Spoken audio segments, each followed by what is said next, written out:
Waalaikumsalam warahmatullahi wabarakatuh, Bu Is. Ya. Bagaimana kabarnya nih pagi ini, Bu Anita? Alhamdulillah, Bu Is, Semangat sehat, ya? luar Iya. biasa. Wah, semangat sekali nih. Iya, harus Bajunya selalu cerah. semangat, Iya. harus selalu semangat. Iya. Untuk bekal bekerja ya, Bu Anita. Betul. Iya.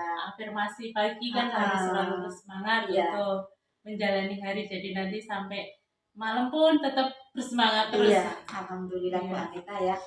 Hari ini, pagi ini khususnya Bu Anita, Iya. saya berkunjung ke SD Bu Anita, SD Menjangan berapa Bu Anita? 1 ya. Saya selaku CGP Angkatan 9, Bu Ismarianti dari SDN Karangsari, sama-sama bojongnya ya Bu Anita. Berkepentingan ingin mohon izin berbincang-bincang sebentar dengan Bu Anita tentang pengambilan keputusan yang intinya berbasis nilai-nilai kebajikan sebagai pemimpin yang nantinya akan dikumpulkan, diunggah di LMS. Kira-kira bersedia nggak Bu Anita? Iya, saya sangat bersedia. Sekaligus mohon bersedia. izin. Iya. Dan saya mengizinkan dan saya juga bersedia. Silakan Bu Is. Iya. Dimulai dari pertanyaan yang pertama ya Bu Anita ya. Iya. Yang pertama yaitu selama ini sebagai pemimpin di SDN Menjangan 1 ya, iya, Bu Anita ya. Bagaimana sih Bu Anita dalam mengidentifikasi kasus-kasus yang termasuk dalam dilema etika dan bujukan moral, Bu Anita? Iya. Terima kasih Bu Is. Menurut saya sendiri itu kan kalau dilema etika itu kan berkaitan dengan dua kepentingan ya. Dua kepentingan yang sama-sama benar, artinya di satu sisi benar dan di sisi lain juga benar. Jadi kadang jadi berbenturan kepentingan itu karena sama-sama benar. Dan kalau yang bujukan moral itu kan berarti lebih ke yang satunya benar dan yang satunya memang salah. Dan biasanya selama ini ketika saya mengidentifikasi apakah itu bujukan moral ataupun dilema etika itu biasanya saya menganalisis dulu kan itu masalahnya. Tapi kalau yang pasti itu kalau bujukan moral itu biasanya kan kalau sudah berkaitan dengan mungkin pelanggaran hukum ataupun sesuatu yang boleh dibilang itu sangat fatal atau sesuatu memang udah benar-benar melanggar aturan, melanggar hukum, itu berarti sudah masuk dalam yang moral itu, dalam yang bujukan moral itu. Nah, kalau yang masih berkaitan dengan sama-sama dua kepentingan yang sama-sama benar ya, itu berarti sudah saya artikan sebagai dilema etika, karena dimana di situ dalam pengambilan keputusan saya juga sering merasa dilema dalam pengambilan keputusan itu karena sama-sama benar.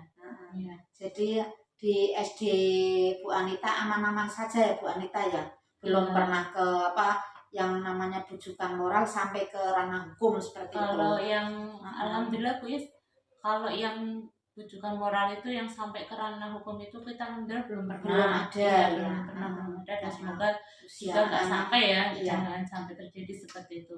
Tapi kalau dilema etika yang namanya kita berhubungan dengan banyak orang, dengan siswa, dengan semua itu punya banyak kepentingan masing-masing, itu tetap pasti akan mengalami yang namanya dilema etika seperti itu. Misal contohnya saja kayak kemarin itu ada anak yang kita kan mau mengadakan study tour seperti itu ya.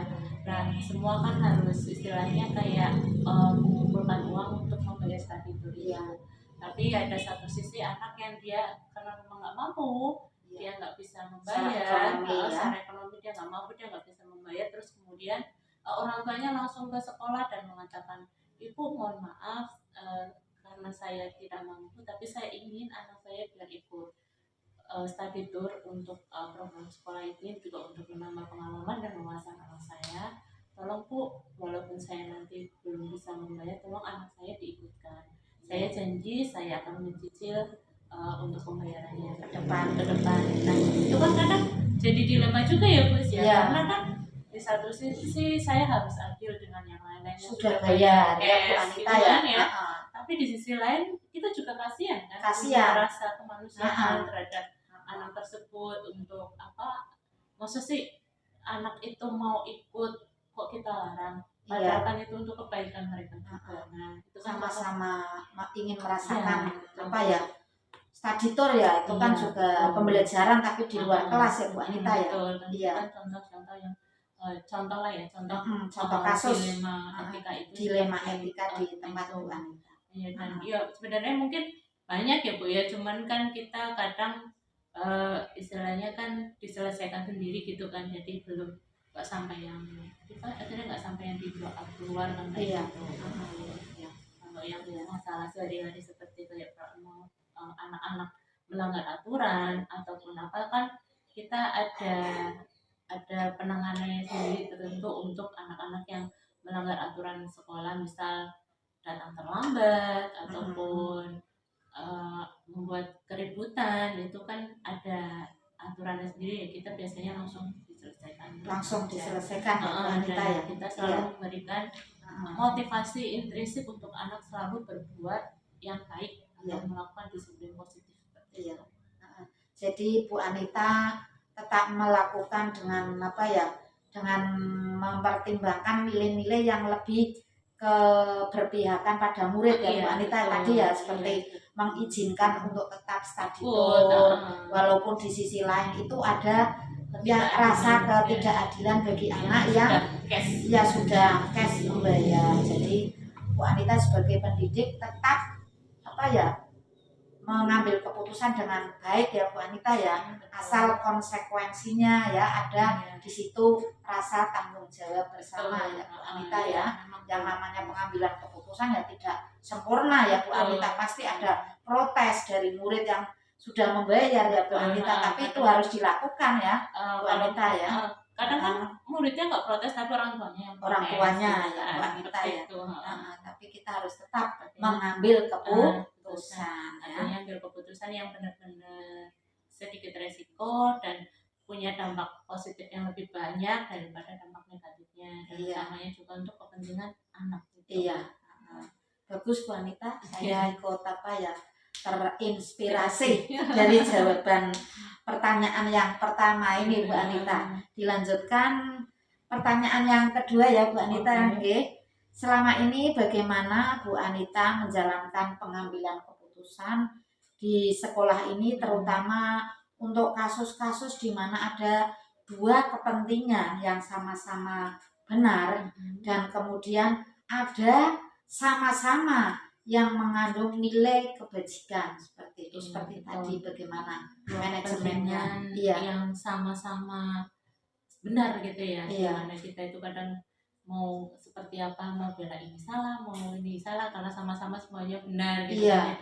Jadi dilema. Biasanya gini Bu, yang awalnya itu kan ketika terjadi masalah itu saya akan menganalisis dulu, analisis masalahnya itu seperti apa. Lalu setelah itu juga saya akan mengidentifikasi masalahnya. Kemudian setelah saya identifikasi masalahnya, saya ambil apa sih yang menjadi penyebab masalah ini. Berarti menganalisis terus mengambil apa yang menjadi masalah, pokok masalahnya itu apa, penyebabnya apa, akar masalahnya apa. Nah setelah itu baru mencari solusi dari permasalahan tersebut.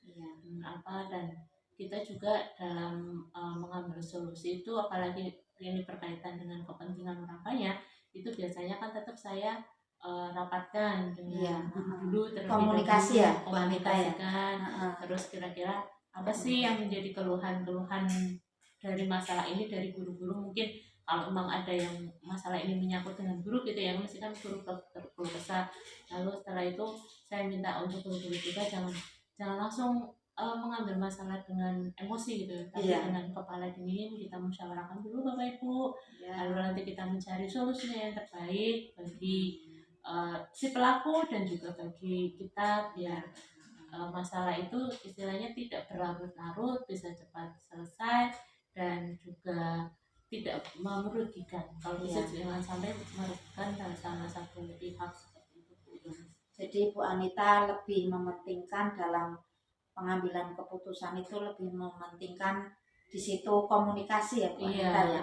Dari ini juga komunikasi, mempertimbangkan nilai-nilai kebajikan juga. Bu Anita setelah tadi diuraikan dari jawaban yang pertama, kedua, kira-kira langkah-langkah dan prosedur bagaimana dalam pengambilan keputusan yang bernilai-nilai kebajikan sebagai pemimpin, adakah langkah-langkah yang lebih baik atau prosedur yang lebih baik yang selama ini dijalankan oleh Bu Anita? Iya, betul. Yang pertama mestinya saya akan mengambil langkahnya itu dulu kan dari analisis masalahnya itu dulu kan. Ini masalah itu berkaitan dengan siapa? Iya. Apakah masalah itu berkaitan dengan saya seorang individu dengan kelompok, ataukah masalah itu berkaitan dengan benar ataupun dengan rasa kasihan atau melawan keadilan dengan rasa kasihan, ataupun ini berkaitan dengan kejujuran dan kesetiaan, ataupun berkaitan juga dengan nantinya impactnya, hasilnya itu untuk jangka pendek dan jangka panjangnya bagaimana. Nanti tentu saya analisis dulu itu jenis soal masalahnya seperti apa gitu kan. Nah setelah saya analisis kan kemudian kita mencari akar masalahnya. Nah setelah kita cari akar masalahnya, prosedur yang ketiga, kalau kita sudah ketemu akar masalahnya kan kita harus tahu siapa saja sih yang terlibat dalam masalah ini kan, dampaknya bagaimana, terus siapa saja yang terlibat. Nah terus yang selanjutnya yang keempat itu biasanya nanti setelah tadi diuraikan, dianalisis, kemudian kita dampak-dampaknya itu melibatkan siapa saja, terus kita baru mulai proses untuk pengambilan keputusannya. Dan pengambilan keputusan itu kan nanti biasanya kita juga prosedurnya itu nggak langsung yang langsung diputuskan gitu. Tapi biasanya kita tetap, karena ini menyangkut dua kepentingan yang berbeda tapi sama-sama benar, maka biasanya saya tuh kan kita guru itu saling berdiskusi, entah itu dengan guru dan juga dengan komite jika memang ini berkaitan dengan masalah yang besar, dengan masalah itu, karena kita di sekolah itu banyak stakeholder yang berkaitan di dalam sekolah ini, makanya biasanya itu nanti juga ada rapat gitu kan. Nah kalau dengan pribadinya itu biasanya juga kadang kita kayak pendekatan personal untuk menyelesaikan. Ada personal juga ya, pendekatan personal dan komunikasi lah, intinya komunikasi dengan guru, dengan pelakunya juga, tapi enggak yang langsung seperti ini enggak, tapi ada ininya biasanya. Ada tahapannya.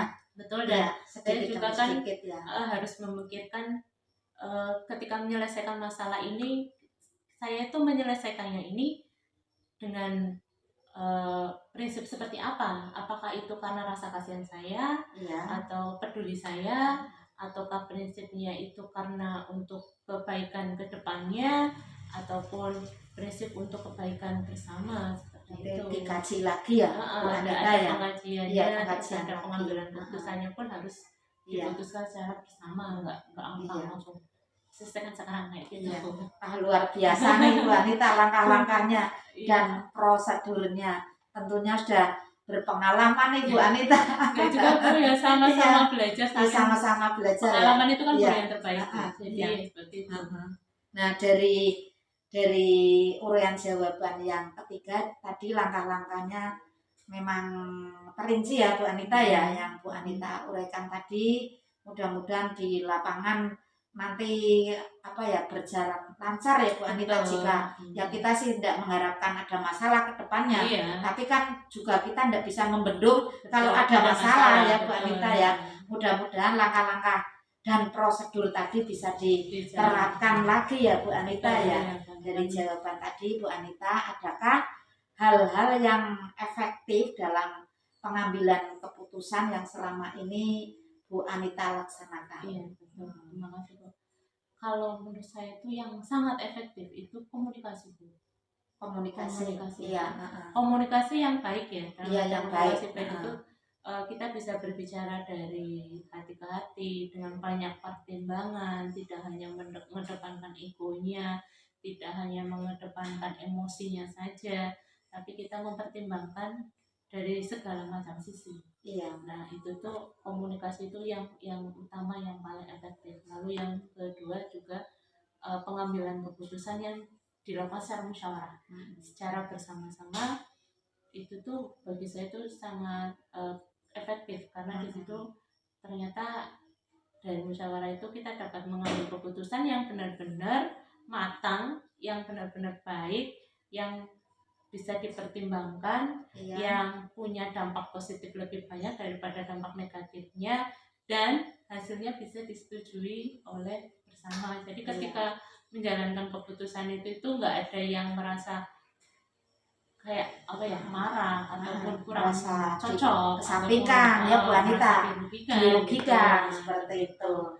Jadi ya menurut saya itu yang paling efektif ya seperti itu, komunikasi dan kebersamaan ini karena dan pokoknya kebersamaan dan apa ya, tidak langsung berarti apa, mungkin kepala dingin ya boleh dibilang ya, kepala dingin istilah seperti kepala itu, dingin ya Bu Anita tidak ya, langsung yang emosi gitu seperti itu. Iya ya, jadi hal-hal yang efektif dari Bu Anita lakukan dari pengambilan keputusan yang termasuk dalam dilema etika adalah mengutamakan komunikasi yang positif ya Bu Anita ya, kemudian pendekatan interpersonal, kemudian di situ ada rasa keadilan antara personal yang satu dan personal yang lain, kita berusaha adil seperti itu, entah itu nanti mereka anggapannya bagaimana ya, kita yang penting sudah berusaha adil dalam memberikan sikap ya Bu Anita, kemudian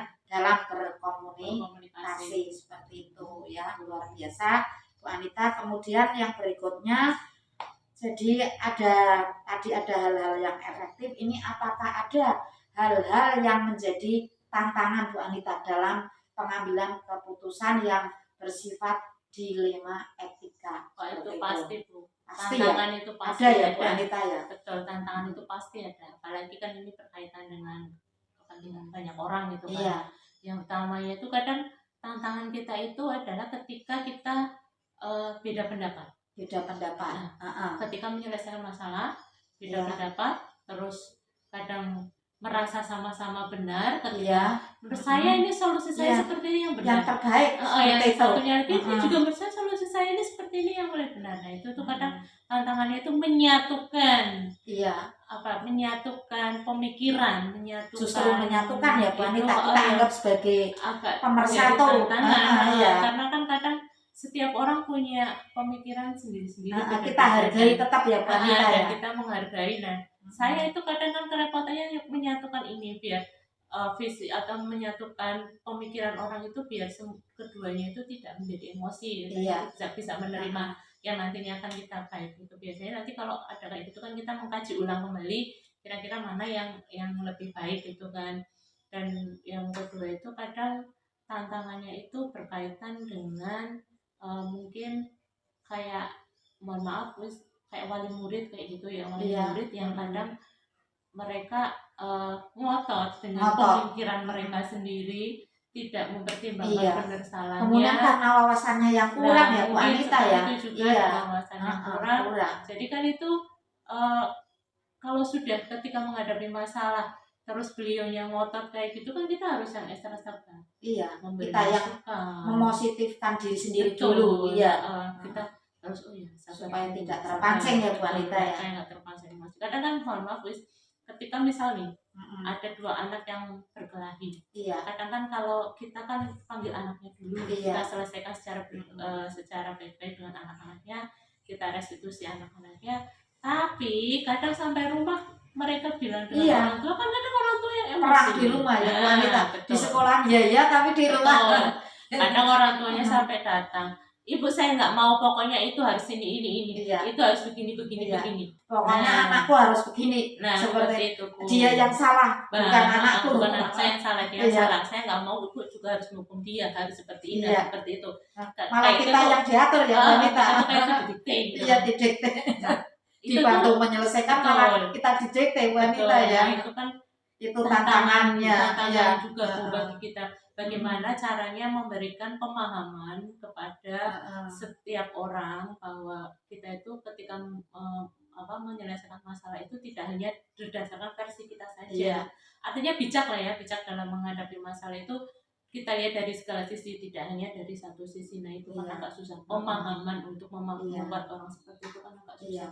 Jadi tantangannya dalam pengambilan keputusan yang termasuk dilema etika yang dialami ya oleh Bu Anita adalah perbedaan dari pihak-pihak yang terkait. Tetapi Bu Anita menggunakan tantangan itu sebagai apa ya, penyelaras justru ya. Dan juga motivasi saya untuk bagaimana nih caranya biar untuk mempersatukan, tetap perasaannya kita satu walaupun berbeda pendapat tapi solusi ya. Satu dan juga bagaimana nih caranya biar orang itu punya pemahaman ketika menyelesaikan masalah itu dengan baik-baik, tidak dengan emosi seperti itu. Iya, perasaannya kita tetap apa ya, tetap nyaman, tetap damai dalam berpendapat, supaya memberi pembelajaran kepada mereka menerima apa ya, perbedaan alternatif solusi mungkin ya Bu Anita ya. Kemudian kita menghindari menyelesaikan masalah, timbul masalah lagi tadi seperti orang tua tadi kan malah nambah masalah ya kan. Bu Anita dibantu menyelesaikan malah ribut sendiri, kemudian mendikte kita. Iya seperti itu. Tantangan bagi saya itu tantangan luar biasa. Iya, tantangan itu ya Bu Anita, kita tantangannya nih ada masalah tapi jangan timbul masalah. Seperti itu dalam menyelesaikan ya Bu Anita. Ya, dilanjutkan berikutnya Bu Anita. Tadi ada berbagai masalah yang timbul di sekolah Bu Anita yang dipimpin oleh Bu Anita.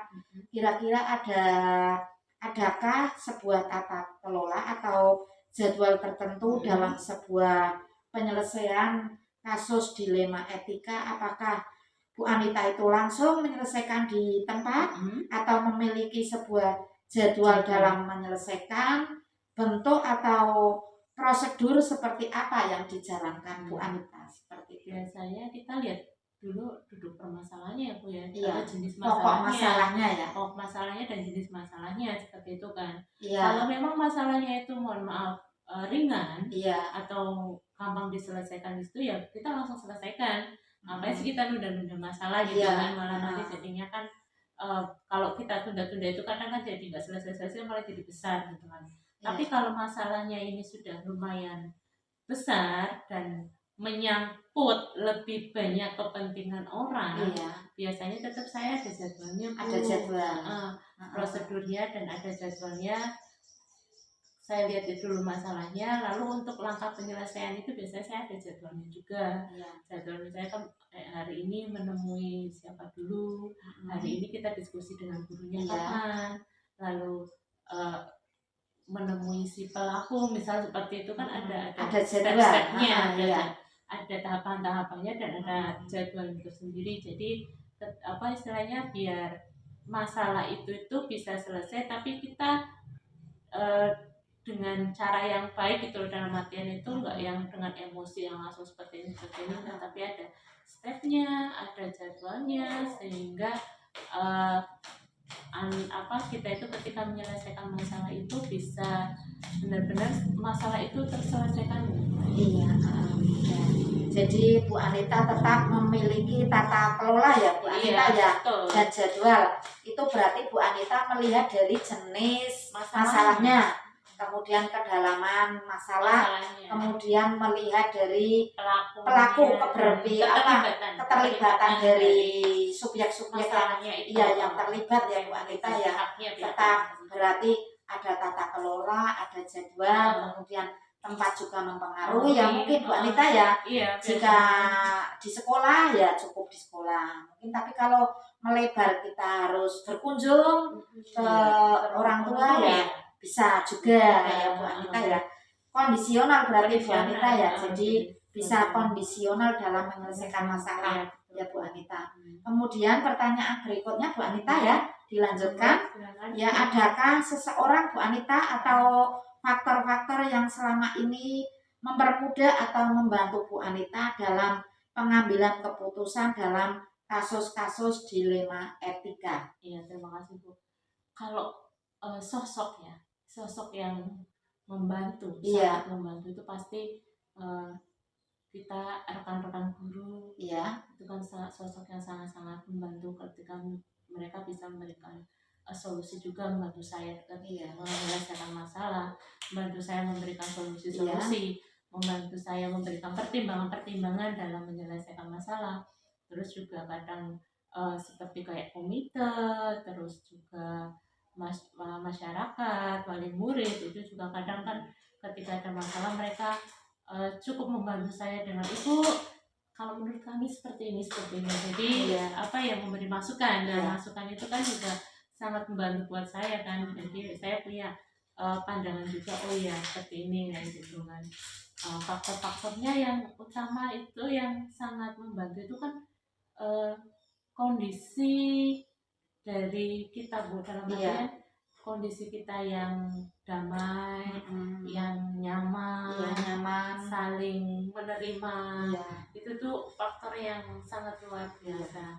Jadi bisa ketika ada masalah, karena mereka itu benar-benar bisa menerima, bisa itu, jadi akhirnya yuk kita selesaikan dengan kepala dingin, nggak yang langsung emosi seperti itu. Jadi itu faktor yang sangat membantu saya itu ya.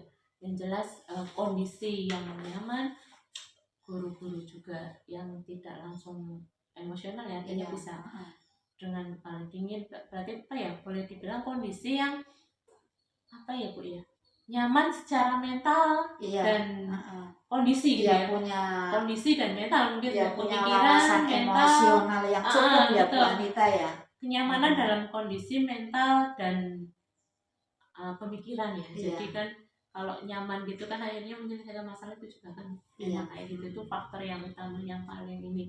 Dan juga dukungan-dukungan dari seluruh stakeholder inilah yang membuat saya ketika menyelesaikan masalah itu lebih mantap, lebih ada ini, lebih yakin lah. Gitu. Jadi banyak ya Bu Anita yang mempermudah atau membantu Bu Anita dalam pengambilan keputusan kasus-kasus dilema etika di SD Menjangan 1 ini ya. Justru semua stakeholder mendukung ya Bu Anita ya. Kemudian kenyamanan mereka mental, kemudian wawasan mereka juga mendukung ya. Kemudian Bu Anita dilanjutkan pertanyaan yang terakhir nih ya.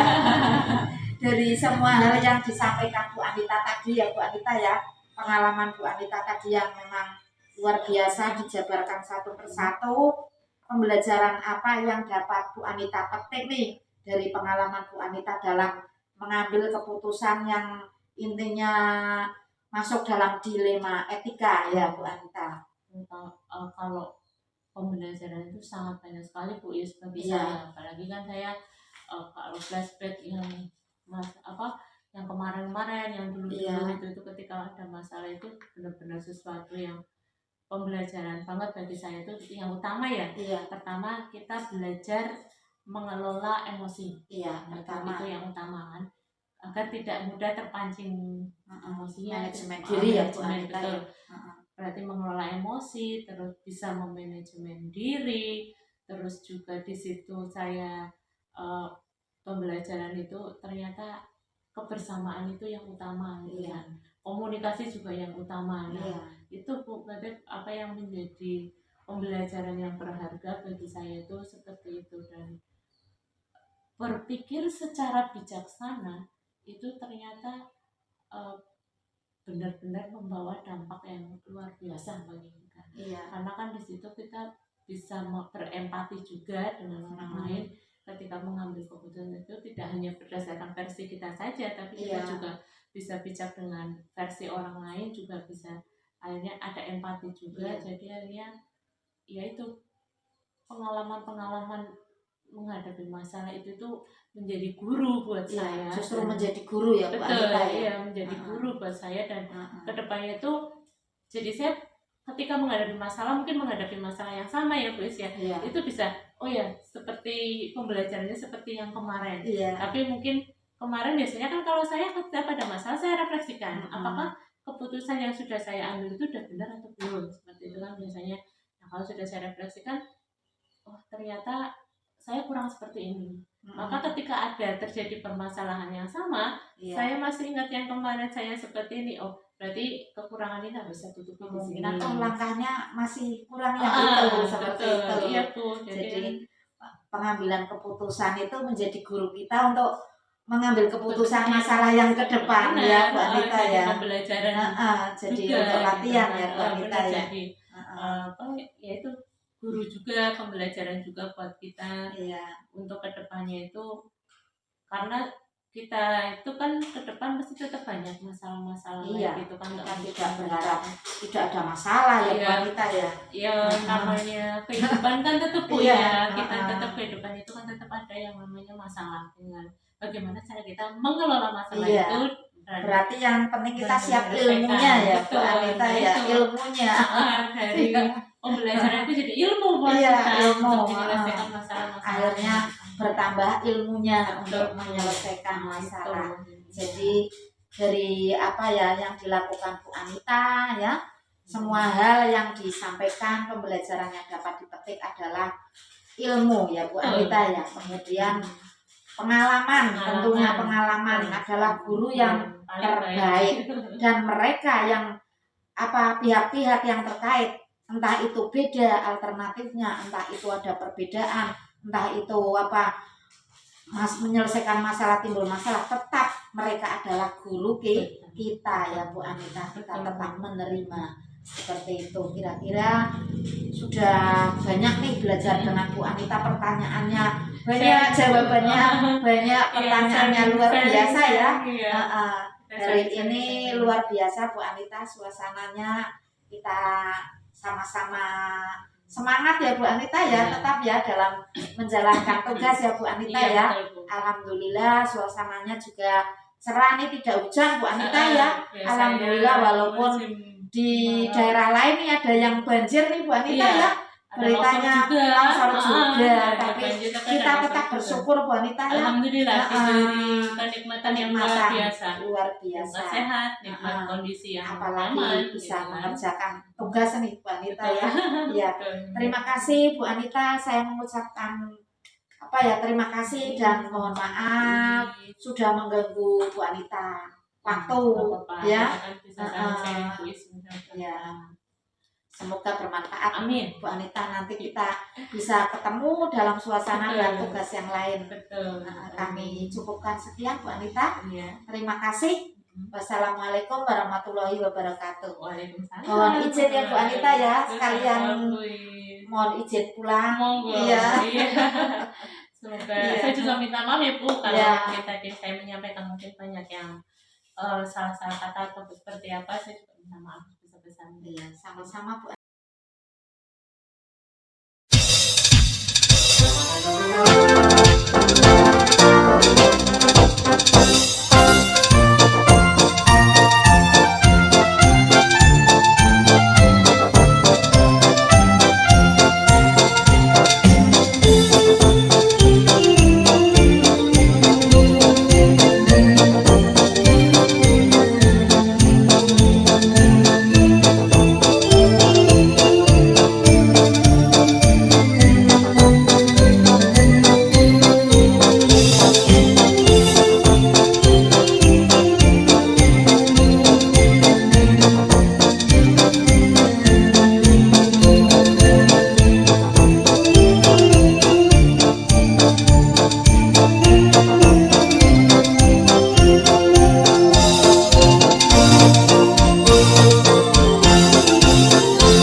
warahmatullahi wabarakatuh. Waalaikumsalam warahmatullahi wabarakatuh. Pripun Bu Is, ada apa? Ada kepentingan sebentar bincang-bincang dengan Bu Temu, ada kesempatan? Alhamdulillah ada, hari ini saya free Bu. Iya, terima kasih Bu Temu atas kesempatan yang diberikan. Saya selaku CGP Angkatan 9 ada hubungannya dengan tugas yang harus kami kerjakan, yaitu tentang pengambilan keputusan sebagai pemimpin yang berbasis nilai-nilai kebajikan. Apakah Bu Temu bersedia? Insya Allah saya siap membantu Ibu melaksanakan tugas CGP-nya. Sebelumnya saya ucapkan terima kasih Bu Temu karena sudah meluangkan waktu, tenaga dan kesediaannya. Sama-sama Bu Iya. Is. Semoga nanti Bu Is berjalan lancar CGP-nya dan lulus dengan 100%, nilainya sangat luas. Terima kasih atas doa-doanya Bu Temu. Bisa diawali dengan pertanyaan yang pertama Bu Temu? Oke, bisa. Ya, Bu Temu, ini pertanyaannya luar biasa nih. Selama saya mengikuti materi dalam diskusi dan eksplor materi, harus ada beberapa poin yang ingin kami ketahui selaku CGP, sesuai kaitannya dengan materi supaya ditekankan dengan praktek sehingga ilmu kami lebih lengkap Bu Temu. Seperti itu. Ya. Kira-kira sesuai enggak ya Bu Temu? Oke, Ya, sesuai ya, Bu. ya. Selama Bu Temu menjadi pemimpin, bagaimana cara mengidentifikasi kasus-kasus yang merupakan termasuk dari dilema etika dan rujukan moral Bu Temu?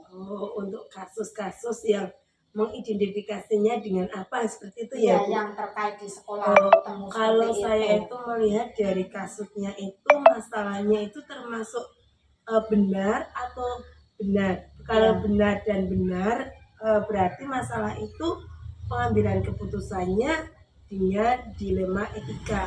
Namun jika benar melawan salah, kami atau saya sendiri mengambilnya itu adalah rujukan moral begitu. Jadi harus diidentifikasi benar kalau melawan benar itu masuk yang dilema etika, kemudian kalau yang salah versus benar itu sudah masuk ke kasus rujukan moral Bu. Iya. Berdasarkan kasus yang pernah alami Bu Temu di sekolah Bu Temu, itu adakah pengalaman dalam pengambilan keputusan tersebut Bu Temu di sekolah, terutama untuk kasus-kasus di mana yang kepentingannya sama-sama kepentingan yang benar ya Bu Temu ya, dan sama-sama ada nilai kebajikannya berbenturan. Pernah Bu Temu? Berarti seperti ini ya Bu. Bagaimana cara saya untuk mengambil keputusan tentang kasus yang berkaitan dengan dilema etika seperti itu ya. Kalau seperti itu saya itu biasanya melakukan pengambilan keputusan yang benar-benar mendesak di skala prioritas Bu. Keputusan yang saya ambil itu diidentifikasi dulu apa latar belakangnya, akar masalahnya, siapa pihak-pihak yang terkait, kemudian bagaimana solusinya, mencari win-win solution, dan pengambilan keputusan itu kalau memang kok dirasa kurang, minta bimbingan atau arahan dari yang lebih senior, atau saja memanfaatkan aset pribadi seperti rekan sejawat. Untuk selanjutnya Bu Temu, saya ingin lebih mengetahui bagaimana langkah-langkah apa saja dan prosedur seperti apa yang Bu Temu laksanakan dalam pengambilan keputusan yang berbasis nilai-nilai kebajikan. Selama Bu Temu jadi pemimpin, mungkin luar biasa sekali Bu Temu dalam mengambil langkah-langkahnya. Sebenarnya saya kurang luar biasa Bu, karena saya juga baru, jadi saya mengawali kalau langkah-langkahnya atau prosedurnya ya seperti tadi di awal saya bilang, saya mengidentifikasi masalah yang benar-benar itu urgent, harus diputuskan dulu kan. Nah, yang lebih penting setelah itu saya juga mencari solusi akar permasalahannya, penyebab nanti siapa yang terlibat dalam masalah itu, menanyakan kepada orang-orang terdekat fakta-fakta yang ada, kemudian mengobservasi, kemudian merefleksi juga Bu, kira-kira ini itu harus bagaimana seperti itu. Nanti saya juga bisa mengambil studi kasus itu saya untuk perbandingan membaca-baca referensi supaya kasus ini sama tidak dengan kasus yang saya alami. Kalau sama, saya misalkan masalahnya si A, jawabannya si B ya, kemarin diselesaikan dengan B. Nah, saya apakah tahun ini masih bisa digunakan atau tidak? Kalau kok tidak, berarti saya harus bagaimana mencari solusi terbaiknya, seperti itu Bu. Ya. Untuk selanjutnya Bu Temu, hal-hal apa saja nih yang selama ini dianggap lebih efektif dalam pengambilan keputusan pada kasus-kasus dilema etika? Mungkin yang lebih efektif sekali seperti itu. Nah, itu saya mengambil analisis dulu kasusnya, kemudian setelah menganalisis menentukan solusi terbaik, yaitu dengan studi kasus tadi. Saya biasanya itu membandingkan kasus sekarang dengan kasus masa lalu, atau nanti saya kalau memang kurang paham lagi, kurang mendalami, saya bisa memanfaatkan rekan sejawat itu untuk saling berkolaborasi, karena mereka mungkin pengalamannya lebih daripada saya, seperti itu Bu. Jadi saya kalau rekan sejawat itu belum menemukan titik terang atau titik temu, saya akan mencari solusi lain, yaitu menemui korwil saya, atasan saya, bertukar pendapat dan minta masukan, seperti itu Ibu. Oh ya, mungkin dengan bertukar pikiran dengan rekan sejawat yang mungkin masa kerjanya lebih lama di SD tersebut ya Bu. Iya Bu, sehingga saya itu yang terpenting adalah masalah itu bisa dipecahkan, kemudian tidak merugikan banyak pihak. Pihak itu meminimalkan resiko atau kerugian, tapi mengedepankan nilai positifnya, keuntungannya bagi kita semua, seperti itu. Nilai-nilai yang lebih positif kita kedepankan ya. Kemudian kita mengutamakan berpihakan kepada orang yang lebih banyak Ketemu seperti terutama itu tadi sebagai ya, dunia pendidikan berpihak kepada murid, seperti itu. Maksud Bu Temu tadi ya. Ya Bu Temu, kemudian hal-hal apa saja yang selama ini dalam pengalaman pengambilan keputusan tersebut itu, adakah tantangannya? Kalau ada tantangannya itu apa saja, kemudian siapa saja yang menjadi tantangan? Oh, seperti itu. Tantangan dalam kasus dilema etika itu banyak sekali Bu.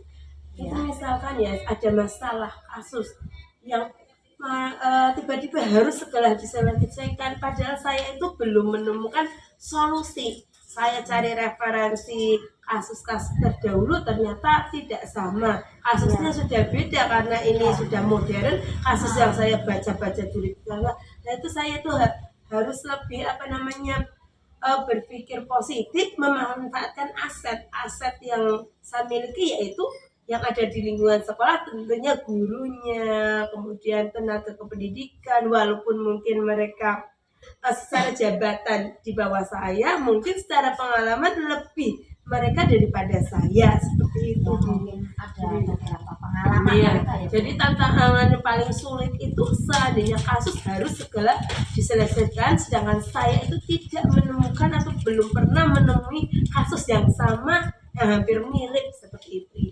Ya, berarti intinya kendalanya seperti itu, tantangannya ya Bu. Tantangannya kasus-kasus baru seperti itu. Tapi saya belum punya referensi. Sehingga kita perlu diskusi ya Bu. Saya musyawarah dengan teman-teman lain, dengan pihak-pihak yang terkait ya. Benar Bu. Mungkin mereka yang kita anggap tidak tahu tapi tiba-tiba punya solusi ya. Bisa jadi seperti itu, karena pemikiran kita itu kadang beda dengan mereka ya Bu. Temu Iya, jangkauan mereka mungkin lebih luas, saya hanya sudut pandangnya kok seperti ini ya, Iya. seharusnya seperti ini, tapi ketika kita pelurkan di rapat atau musyawarah, mungkin kita akan menemukan solusi yang luar biasa ini. Dari pendapat mereka yang sedikit tapi nanti kalau dikumpulkan akhirnya Benar. wah lebih banyak Iya. daripada milik kita ya. Iya, Itu benar, luar biasa disaring memang. tuh. Itu manfaat kita berkolaborasi ya. Iya, betul benar ya. sekali, Wah, Ibu. jadi tambah banyak sekali. Iya, tambah. Kekayaan wawasannya luar biasa malah ya. Padahal saya baru Bu, lebih unggul Ibu daripada saya. Saya masih Kita junior. sama-sama sharing ya Bu Temu ya. Iya. Kemudian apakah dalam pelaksanaan pengambilan keputusan yang Bu Temu laksanakan itu punya tata kelola yang sistematis, kemudian ada jadwal yang tertulis atau mungkin jadwalnya disusun secara tiba-tiba? Bu Temu bagaimana Oh, dalam mengambil keputusan? penjadwalan tentu saja saya tidak punya jadwal, Bu, karena kasus kan tidak Kadang-kadang- dijadwal. Iya. Datangnya kan tiba-tiba. Iya, Nah, kita mau- kalau kasusnya tiba-tiba datang terus harus segera diselesaikan, bagaimana saya menjadwal, Bu? Jadi Iya. situasional. Saya melihat situasional tidak menjadwal, kecuali memang kasus-kasus itu urgen sangat penting dan harus diputuskan. Saya berusaha untuk memutuskan, tapi kasus-kasus yang ringan. Kalau kasusnya memang berat, ya saya tidak langsung, saya harus mengidentifikasinya terlebih dahulu, akar masalah, penyebab, siapa yang terlibat, fakta-fakta di lapangan, kemudian observasi, baru setelah itu mengambil putusan, tapi masih dipertimbangkan lagi seperti refleksi itu, Bu. Harus benar-benar matang. Nah, jadi saya itu tidak ada jadwal, tetapi kalau memang kasusnya itu nanti penyelesaiannya berjangka, nah itu bisa dijadwal. Ini harus seperti ini, kita bicarakan dengan rekan-rekan sejawat yang mereka punya kepentingan di dalamnya, seperti itu, pihak-pihak yang terlibat. Jadi untuk itulah langkah-langkahnya serta prosedur yang saya lakukan jika kasus-kasus tersebut merupakan kasus yang jangka panjang atau jangka pendek. Tapi kalau yang harus, ya saya berusaha yang terbaik menyelesaikan, tetapi dengan tadi mengidentifikasi dulu, intinya tidak asal memutuskan seperti itu, Bu, karena kan dampaknya kurang etis juga. Berarti kita tetap kadang ada tata kelola, kadang ada jadwal ya Bu Temu, sesuai tingkat kedalaman masalah, sesuai jangka panjang atau pendek masalah itu segera diselesaikan. Situasional seperti itu. Situasional dan kondisional. Benar ya, sekali, Ibu. Iya, kita melihat dari kedalaman materinya seperti itu. Iya, karena tidak ada namanya kasus-kasus itu kok tiba-tiba datang kan tidak mungkin. Jadi kan kalau dijadwal besok kasusnya ini tuh tidak mungkin, Bu. Masalah itu, persoalan itu kan di luar jangkauan kita. Iya, datangnya kadang tiba-tiba. Saat kita sedang tidak siap juga bisa jadi, Bu. Makanya kita harus siap ilmunya ya Bu Temu. Iya, benar seperti itu. Harusnya. Iya. Jadi enak juga ini Bu Temu bincang-bincangnya sambil ngapunten ini Ibu, tidak ada ala kadarnya, hanya ada minum kan. Monggo Ibu kalau enggak apa-apa, sudah pokoknya yang penting nyantai ya Bu Temu ya. Iya, seperti itu. Juga waktunya masih panjang nih. Masih. Okay. Bu Temunya juga bagaimana nih? Alhamdulillah tidak. Baik Bu Temu, kalau intinya tidak mengganggu, dilanjutkan dari pertanyaan yang berikutnya Bu Temu. Adakah faktor-faktor yang selama ini mempermudah atau membantu Bu Temu dalam mengambil keputusan dalam kasus-kasus yang termasuk dilema etika, yang mana itu berbenturan selalu kepentingannya benar semua, terus nilai-nilai kebajikannya kok baik semua, itu gimana Bu Temu? Ada faktor yang mempermudah? Alhamdulillah ada, Bu. Faktor itu adalah aset yang saya miliki, yaitu rekan guru, teman sejawat. Kemudian kalau memang dirasa solusinya mereka kurang, misalkan dampak positif negatifnya sudah dipertimbangkan ini dan itu kok kita belum menemukan hasil terbaik, ya saya akan menemui atasan saya karena di sini juga bawahan punya atasan, jadi bisa mengkomunikasikan dengan atasan saya yaitu Bapak Korwil saya Pak Riwayadi yang mungkin akan bisa memberikan masukan solusi terbaik dari beliau yang senior seperti itu Ibu. Iya, iya. Jadi Bu Temu selalu apa ya, memanfaatkan orang-orang yang di sekitar ya Bu Temu, Iya, sehingga benar Ibu. mereka itu menjadi faktor-faktor yang selalu mempermudah kita ya Bu Temu. Jadi Iya. ya kita selalu positif thinking saja ya Bu Temu. Iya, yang penting kan kepentingan yang kita ambil itu meminimalkan resiko atau kerugian.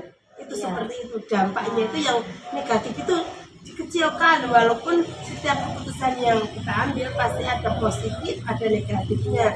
Tapi karena dengan musyawarah sudah kesana kesini, rembukannya seperti itu Ibu ya, pasti akan menemukan yang terbaik dari yang sangat baik. Iya, pokoknya berfokus pada kebermanfaatan, Iya. terus berfokus pada Berpihak, nilai-nilai yang baik dan dan nanti berpihak pada hasilnya murid dapat intinya seperti itu. dipertanggungjawabkan. Alhamdulillah seperti Iya. itu Ibu. Bu Temu dilanjutkan kembali nih, semakin asik bincang-bincangnya. Silakan Bu Temu. Oh. Bisa. Janji. Malah saya ini kebalik ya Ibu. Iya. Aduh, Bu Temu, Aduh. soalnya ganggu nih. Pertanyaannya banyak sekali ya Bu Temu. Bu Temu dilanjutkan dengan pertanyaan berikutnya dari pembelajaran hari ini, bincang-bincang bersama, kemudian dari Bu Temu pengalaman dalam pengambilan keputusan yang berbasis nilai-nilai kebajikan selama ini yang intinya Bu Temu sudah lakukan dalam keseharian, dalam memimpin di sekolah bersama rekan-rekan dan bersama murid-murid. Adakah yang apa ya dapat diambil dari pembelajaran tersebut?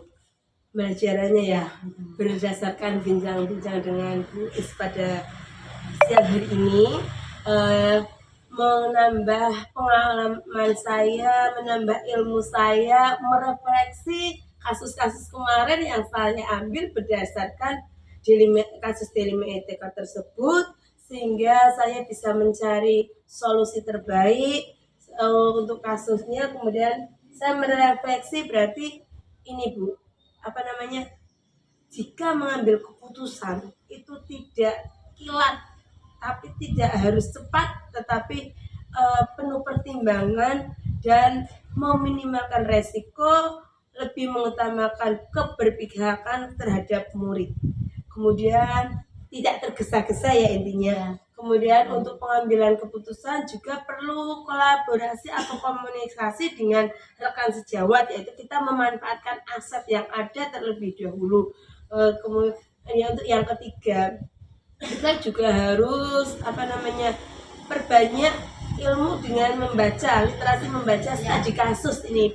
Nah, karena kasus-kasus yang dulu-dulu itu bisa untuk referensi kita. Ini pelajaran yang berharga yang saya ambil dari percakapan ini, Bu. Ya, berarti studi kasus kita lewat literasi membaca ya. Iya. Kemudian literasi apa ya dengan teman sejawat. Iya, benar sekali, seperti kita hari ini ya, kita Iya. mungkin seperti saya dalam melaksanakan tugas CGP ini tidak hanya saat ini saja, mungkin saya kedepannya juga akan belajar lagi dengan intinya pemimpin-pemimpin yang seperti Ibu Temu. Iya. Saya baru kemarin, sebenarnya Ibu lebih senior dari saya. Terima kasih Bu Temu nih. Oh, sudah ya Bu. Ya, pertanyaannya luar biasa, jawabannya luar biasa juga, sehingga menambah luar biasa suasana hari ini. Ya.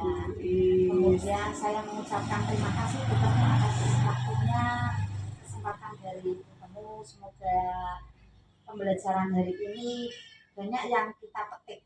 Intinya saya anggap sebagai pembelajaran seperti itu karena saya masih belajar juga. Sama-sama ya Bu Temu, kita ya. juga sama-sama, saya sendiri juga sama-sama belajar, tidak hanya panjenengan. Tentunya di dunia pendidikan ini untuk kasus dilema ITK ataupun dilema etika ataupun apa Rujukan moral. rujukan moral itu apa namanya ya, sangat banyak hal-hal di sekitar kita. Nah, tergantung kita mensikapinya bagaimana. Tapi kita yang terpenting kita mau belajar dan belajar seperti Ya, itu, Ibu. kamu ya belajar apa ya, mencari solusi dan memutuskannya ya. Iya. Ya. Terima kasih Bu Temu, kami cukupkan sekian. Iya, Semoga Ibu. bermanfaat. Kita berjumpa kembali dalam aktivitas dan kesempatan yang lain. Ya, ini sangat juga bermanfaat bagi saya tentunya. Cukupkan sekian ya Bu Temu. Ya. Wassalamualaikum warahmatullahi wabarakatuh. Waalaikumsalam. Mohon izin Bu Temu. Oh iya, enggak. Oke.